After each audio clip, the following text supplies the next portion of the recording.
ሴትና ሴትን እያጋቡ ይህ ሰው በህግ መጠየቅ አለበት። በህግ ጠይቁልን። የኢትዮጵያ ወንጌል አማኞች ቤተክርስቲያን ለአንድ ወር የሚቆይ ሀገር አቀፍ ጾምና ጸሎት አወጀች። አዳር ፕሮግራም ላይ የምትሄጂ እህቴ ሌዝቢያን ነው የሚያደርጉሽ። ምንድነው ይሄ? ሰላም ውድ የቻናሌ ቤተሰቦች ሰላማችሁ በያላችሁበት ብዝት ይበልልኝ እያልኩኝ ዛሬም እንግዲህ እንደ ወትሮ አዳዲስ ነገሮችን ይዤላችሁ በሳቴ ከች ብያለሁ። ከናንተ የሚጠበቀው ታዲያ ይህንን ይዤላችሁ የመጣሁትኝን ቪዲዮዎች እስከ መጨረሻ ማየትና እንደገና ደግሞ ሀሳብ አስተያየቶቻችሁን በኮመንት ሴክሽን ላይ ማስፈር ነው። እዚሁም ደግሞ ይህ ቪዲዮ ብዙ ሰዎች ጋር ይደርስ ዘንድ ላይክ ማድረግ ነው።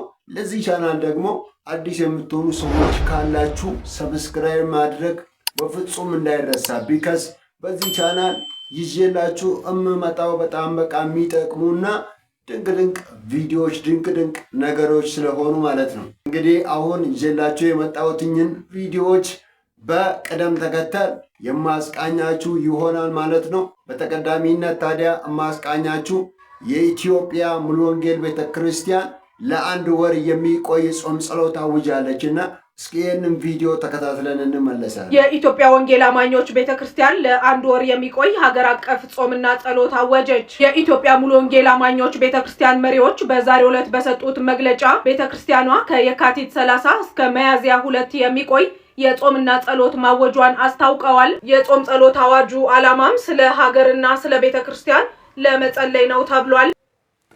እሺ እንግዲህ እንደሰማችሁት ለአንድ ወር የሚቆይ የጾም ጸሎት ፕሮግራም ቤተክርስቲያኒቱ አውጃለች ይዛለች ማለት ነው። በእውነት ይህ በጣም አስፈላጊ የሆነ ነገር ነው።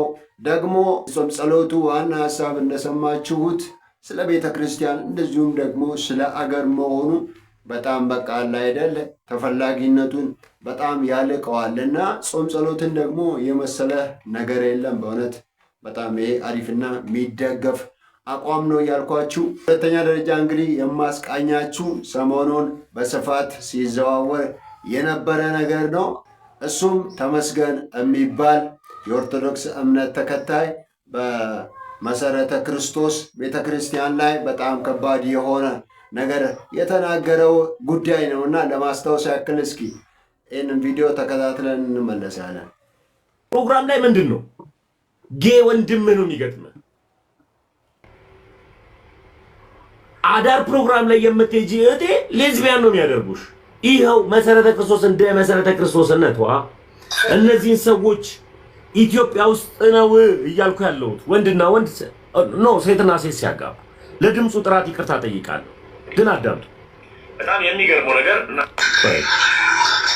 ይኸው በድብቅ የተቀረጸ ስለሆነ ኢትዮጵያ ውስጥ ሴትና ሴትን እያጋቡ አከለን ደግሞ እስኪ ይህንንም ቪዲዮ ተከታትለን እንመለሳለን። ይቅርታ ጠይቋል።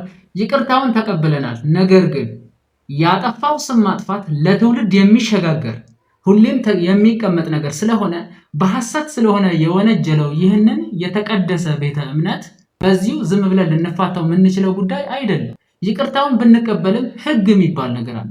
መጽሐፍ ቅዱስ እኮ ለመንግስት የተገዛችሁ ሁኑ ታዘዙ ይላል አይደለ? ስለዚህ ህገ መንግስት አለ እዚህ ሀገር ላይ ስም የማጥፋት ዘመቻ አድርጓል። ይህም ስም ማጥፋት ዘመቻ ያደረገው እኮ ማለት ግለሰብ ላይ ቢሆን ኢትስ ኦኬ ተቋም ነው። ይህ ተቋም ደግሞ ግለሰቦች ባይኖሩም የሚቀጥል ነው።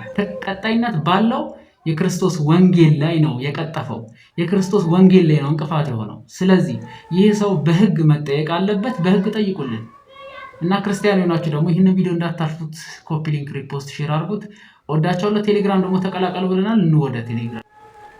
እንግዲህ እንዳያችሁት የብዙ ሰዎችን ቁጣ ቀስቅሷል። እናም ይህን ተከትሎ ይህ ልጅ በህግ ይጠየቅ፣ በህግ አግባብ የእሱ ነገር መታየት አለበት የሚል ነገር ነውና እየተነሳ ያለው።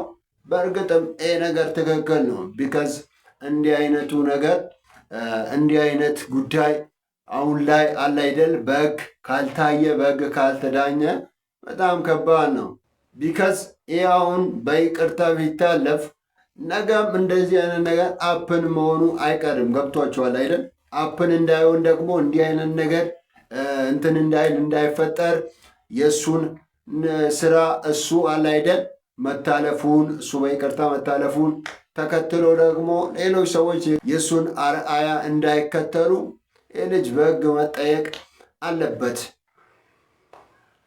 በሕግ መጠየቅ አለበት የሚለው ሀሳብ በጣም የሚደገፍና በጣም በቃ መሆንም ያለበት ነገር ነው። በሶስተኛ ደረጃ እንግዲህ የማሳያችሁ አንድ ሳሚ የሚባል ቲክቶከር አገልጋይ ምንቴ አንድ መንፈስ ካለበት ሰው አጋንንት እያስወጣ ምናምን አለ አይደል እንትን ያለውን የተቀረጸውን ቪዲዮ ሳሚ የተባለው ቲክቶከር በቃ አለ አይደል ይሄ አገልጋይ ትክክለኛ አገልጋይ እንደሆነ ሰዎች ደግሞ አለ አይደል የተቆራረጡ የሱን ቪዲዮዎች እየተመለከቱ ስሙን ማጥፋት እንደሌለባቸው የተናገረበትን አሊያም ደግሞ የሰራውን ቪዲዮ ምናልባትም ልታውቁት ትችላላችሁ። አንድ ዩቱበር ይህ ልጅ ትክክል አይደለም፣ ገንዘብ ለሰጡት ሰዎች ሁሉ ያጨበጭባል ምናምን ሲል የሰራው ቪዲዮ አለና እስኪ ተከታትለነው እንመለሳለን። በመጀመሪያ ኮፒ ሊንክ በደንብ አድርጉ።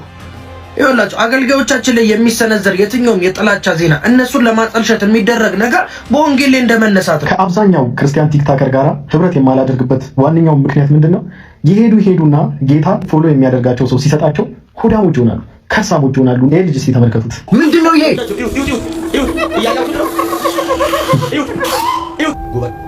ብዙ ሰው የመዳን መፍትሄ መሆን የሚፈልጉ ከሆነ ይህንን ቪዲዮ እንዳያስጠፉብኝ ብቻ በደንብ አድርጋችሁ ኮፒ አድርጉልኝ። ቲክቶክ ላይ የተቆራረጠ ቪዲዮ እያያችሁ የዚህን አገልጋይ ስም ለማጥፋት የምትሯሯጡ ሰዎች እረፉ። የተዘጋጀ ልዩ ፕሮግራም ስላለ እንዳትቀሩ። ከእንደዚህ አይነት ግለሰቦች ጋር ከአብዛኛው ክርስቲያን ቲክታከር ነኝ ባዮች ጋር ህብረት አይኖረኝም ብዙ ጊዜና ገንዘብ ይከፈላቸው እንጂ በተሰጣቸውና በተከፈላቸው ቦታ ሁሉ ይጮዋሉ።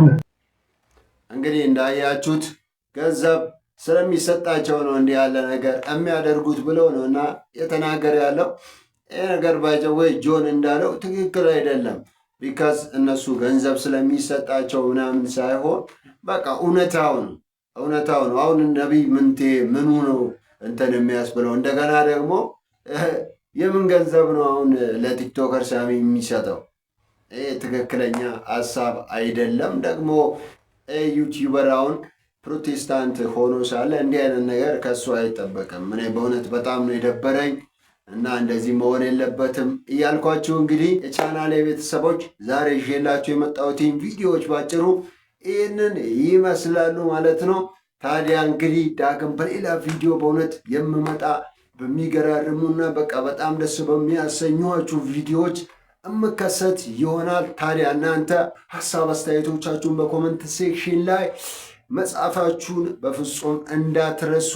እንደገና ደግሞ ለዚህ ቻናል አዲስ የምትሆኑ ሰዎች ካላችሁ ቻናሉን ሰብስክራይብ በማድረግ ቤተሰብ እንድትሆኑ ይሁን እያልኩኝ ዳግም በሌላ ቪዲዮ በሌላ ፕሮግራም እስክንገናኝ መልካም ሳምንት መልካም ጊዜ ይሁንላችሁ እያልኩ ሁሌም እንደምለው ብሩካን ናችሁ። እግዚአብሔር ያኮራል።